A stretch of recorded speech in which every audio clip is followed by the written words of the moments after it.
നമുക്കൊപ്പം പിയാ സുനിലുണ്ട്. അന്വേഷണം NIA ഏറ്റെടുത്തേക്കും എന്നുള്ളതാണ് നമുക്കറിയാൻ കഴിയുന്ന വിവരം.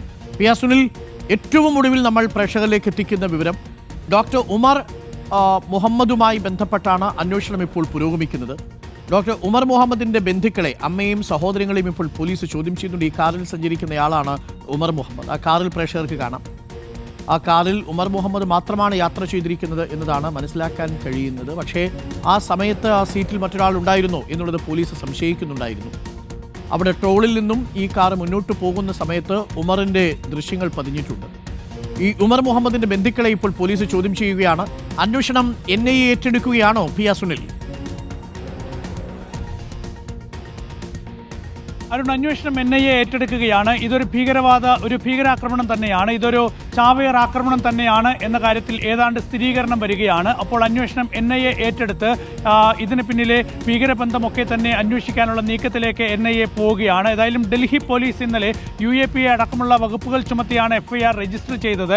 അപ്പോൾ ഒരു ഭീകരവാദ പ്രവർത്തനം നടത്തിയതിനുള്ള വകുപ്പുകൾ ചുമത്തി തന്നെയാണ് ഈ പോലീസിന്റെ FIR വന്നിരിക്കുന്നത്. ഇതിന്റെ അടിസ്ഥാനത്തിൽ ഇനി കേസ് NIA ഏറ്റെടുക്കുകയാണ്. ഏതായാലും ഈ ഒരു ആക്രമണം നടത്തിയിരിക്കുന്നത് ഉമർ മുഹമ്മദ് മാത്രമാണ് കാറിൽ ഉണ്ടായിരുന്നത് എന്ന കാര്യം ഏതാണ്ട് ഇപ്പോൾ അന്വേഷണ ഏജൻസികൾ ഉറപ്പിച്ചിട്ടുണ്ട്. ഉമർ മുഹമ്മദ് ഈ ഒരു കാറുമായി ചെങ്കോട്ട പരിസരത്തേക്ക് എത്തുന്നു. പിന്നീട് ഇവിടെ സുനേരി മസ്ജിദ്, ഈ റെഡ് ഫോർട്ടിന് സമീപത്തുള്ള സുനേരി മസ്ജിദിൻ്റെ പാർക്കിങ്ങിലാണ് കുറേ നേരം ഈ വാഹനം കിടന്നത്.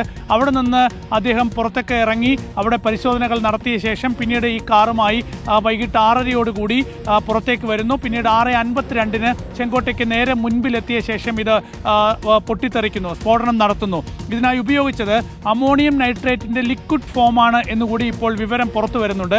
ഇത് ഇൻഡസ്ട്രിയൽ ബ്ലാസ്റ്റിനൊക്കെ തന്നെ ഉപയോഗിക്കുന്ന ഒരു രീതിയാണ്. അപ്പോൾ ആ ഒരു ഫോമിലുള്ള ഒരു സ്ഫോടക വസ്തുവാണ് ഈ ഒരു കാറിനകത്ത് നിറച്ചിരുന്നത്. അപ്പോൾ ഈ സ്ഫോടനം എവിടെ വെച്ച് നടത്താം എന്നത് ആസൂത്രണം ചെയ്ത് മുന്നോട്ട് പോവുകയായിരുന്നു ഈ കാർ. പിന്നീടാണ് ഈ റെഡ് ഫോർട്ടിന് നേരെ മുമ്പിലെത്തി അവിടെ ആൾക്കൂട്ടമൊക്കെ കണ്ടപ്പോൾ അവിടെ നിർത്തി സ്ഫോടനം നടത്തിയതാകാം എന്നതാണ് അന്വേഷണ ഏജൻസികൾ കണക്കാക്കുന്നത്. ഏതായാലും ഇപ്പോൾ ഈ ഉമർ മുഹമ്മദ് തന്നെയാണ് ഈ ഒരു സ്ഫോടനം നടത്തിയിരിക്കുന്നത്. അദ്ദേഹം മാത്രമായിരുന്നു കാറിൽ ഉണ്ടായിരുന്നത്. ഈ ഉമർ മുഹമ്മദിന് ഈ ഹരിയാന രജിസ്ട്രേഷനിലുള്ള കാർ നൽകിയത് താരിഖ് എന്ന ആളാണ്. അയാൾ പുൽവാമ സ്വദേശിയാണ്. താരിഖിന് ഈ കാർ നൽകിയത് ആമിർ എന്ന മറ്റൊരു വ്യക്തിയാണ്. അപ്പോൾ ഈ താരിഖിനെയും അതുപോലെ തന്നെ ആമിറിനെയും ഇപ്പോൾ കസ്റ്റഡിയിലെടുത്തു എന്നുള്ള വിവരങ്ങൾ പുറത്തു വരുന്നുണ്ട്. ഇവരിൽ നിന്ന് നിർണായക വിവരങ്ങൾ ലഭിക്കും എന്നുള്ള പ്രതീക്ഷയാണ് അന്വേഷണ ഏജൻസികൾക്കുള്ളത്. അപ്പോൾ ഈ താരിഖിൽ നിന്നാണ് ഈ കാർ ഉമർ മുഹമ്മദിലേക്ക് എത്തുന്നത്. ഇയാൾ ഡോക്ടറാണ്, പുൽവാമ സ്വദേശിയാണ്.